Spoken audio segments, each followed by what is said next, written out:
नमस्कार दोस्तों, हर हर महादेव। जैसा कि हम सभी जानते हैं कि महाशिवरात्रि का पर्व जो है निकट आने वाला है, तो आज हम शिव पार्वती एक प्रेम कहानी जो सच्ची भक्ति को परिभाषित करती है उस पर चर्चा करेंगे। आप सभी के मन में एक सवाल अवश्य उत्पन्न होता होगा कि भगवान शिव और माता पार्वती का प्रेम विवाह किस प्रकार से हुआ और कहाँ से इसकी शुरुआत हुई। तो आज हम इसी के बारे में कुछ चर्चा करेंगे। शिव और पार्वती की प्रेम कहानी सिर्फ रोमांस की कहानी ही नहीं, बल्कि एक दिव्य गाथा है जो सच्ची भक्ति, धैर्य और अटूट विश्वास का प्रतीक है। यह एक ऐसी कहानी है जिसने पीढ़ियों से लाखों लोगों को प्रेरित किया है, जो पुरुष भगवान शिव और स्त्री ऊर्जा देवी पार्वती के सही मिलन का प्रतिनिधित्व करती है, जिन्हें शिव और शक्ति के रूप में भी जाना जाता है। शिव सहारक और योगियों के देवता होते हैं, लेकिन साथ ही वे अपने जीवन साथी के उल्लेखनीय प्रेमी हैं।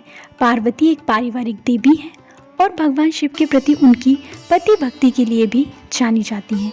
देवी पार्वती के कई अन्य नाम हैं, जैसे कि दुर्गा, शक्ति और काली, जो हिंदू पौराणिक कथाओं में उनकी विविध भूमिकाओं को अभिव्यक्तियों को दर्शाते हैं। आइए हम जानते हैं देवी पार्वती ने भगवान शिव का दिल किस प्रकार जीता। जैसे जैसे पार्वती बड़ी होती गई, वे एक खूबसूरत महिला के रूप में विकसित हुई, जो अनुग्रह और सुंदरता से भरी हुई थी। अपनी सुंदरता और दयालु स्वभाव के कारण उन्होंने कई राजाओं और राजकुमारी के दिल पर कब्जा कर लिया, लेकिन उनकी नज़र सिर्फ शिव पर थी। इस कहानी में हम बताएंगे कि कैसे उन्होंने उस गुफा में जाने का फैसला किया जहां भगवान शिव ध्यान कर रहे थे। वह भगवान शिव की पूजा करने लगी, भोजन और सांसारिक सुखों को लेने से मना कर दिया और केवल हवा और पत्तियों पर रहने की शुरुआत कर दी। लेकिन वह उसके प्रेम और समर्पण को अप्रभावित कर रहा। उसने उसके लिए फल भी लाने की कोशिश की, लेकिन अपने ध्यान में मौन रहा। एक बार भी उसने अपनी आंखें नहीं खोली या पार्वती की उपस्थिति को स्वीकार नहीं किया। शिव के प्रेम में डूबी पार्वती प्रेम के देवता कामदेव की पत्नी प्रीति और रति की मदद लेती हैं। उन्होंने उस गुफा में जहां शिव ध्यान कर रहे थे, फूलों, पेड़ों और पक्षियों से भरे एक सुंदर बगीचे में बदल दिया। एक बार जब बगीचा तैयार हो गया था, तो उन्होंने शिव पर प्रेम का बाण चलाने के लिए कामदेव को बुलाया, लेकिन बाण का शिव पर कोई असर नहीं हुआ और वे बहुत क्रोधित हो गए। भगवान शिव को क्रोधित हो गए और उन्होंने अपनी तीसरी आंख खोली और काम को भस्म कर दिया।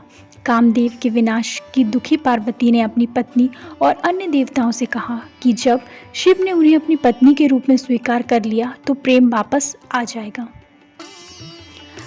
पार्वती ने भगवान शिव को आकर्षित करने की हर संभव कोशिश की, लेकिन कुछ भी काम नहीं आया।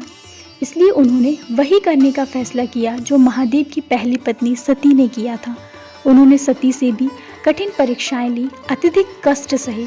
वह बिना कपड़े के बर्फ में चलती थी, कई दिनों तक तपती धूप में बैठती थी, घंटों एक पैर पर खड़ी रहती थी और केवल सूर्य की रोशनी पर जीवित रहती थी। उसका समर्पण इतना प्रबल था कि इसकी तुलना शिव के अपने गहन ध्यान से की जाती थी। पार्वती ने भगवान शिव के पद चिन्हों का अनुसरण किया और जल्दी उन्होंने अपने शरीर और मन पर नियंत्रण पा लिया। पार्वती की तपस्या ने बहुत अधिक मात्रा में ऊर्जा और ऊष्मा उत्पन्न की, अन्यथा उनकी ध्यानपूर्ण आभा शिव तक पहुंची, जिन्होंने उनके ध्यान की व्याख्या और उन्हें अपनी समाधि में हिला दिया। जब वह अन्यथा दुनिया से वापस आई, तो शिव की आश्चर्य हुआ कि वह कौन थी। तब भगवान विष्णु और भगवान ब्रह्मा ने उन्हें पार्वती के बारे में सब कुछ समझाया। उन्होंने बताया कि वह शिव की कितनी गहराई से प्यार करती हैं और कैसे उसने खुद को कठोर आत्म अनुशासन के लिए प्रतिबद्ध किया, जिससे वह उनके समान तप के स्तर पर पहुंच गई। भगवान शिव और आत्म बलिदान और समर्पण से इतना प्रभावित हुए कि उन्होंने सती होने के बाद पार्वती को भी अपनी पत्नी बनाने के लिए तुरंत सहमति दे दी। इस कथा में सिर्फ इतना ही। आगे की वीडियो में हम चर्चा करेंगे शिव और पार्वती का भव्य विवाह किस प्रकार हुआ। धन्यवाद।